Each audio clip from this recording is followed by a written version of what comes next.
stranger's gift. When Alma bit down on Kweku's hand and drew blood, we knew something was terribly wrong. It started 2 weeks earlier, though, when she came back from school holding a small carved doll. It was ugly, with hollow eyes and sharp teeth, but Alma clutched it like it was her most precious treasure. I asked her where she got it. She just smiled, a strange kind of smile, and said, "A kind man gave it to me on the way home." That night, her little brother Kwame woke up screaming. He said Alma had stood over his bed, staring, her eyes wide and unblinking. She denied it, of course, but the next day, Kwame refused to sleep in their room. He slept in the corner of my mother's hut, trembling like a trapped bird. Then the animals started dying. First, it was our neighbor's goat, found stiff and cold with no visible wounds. Then the chickens, one by one, were discovered with their heads twisted backward. People whispered about witchcraft. Alma was changing, too. Her laughter turned harsh, almost like a growl.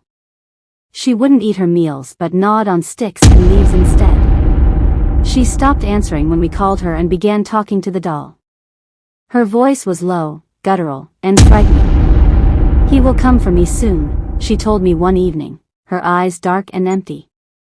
By the time she attacked Kweku, everyone avoided her. Parents pulled their children away.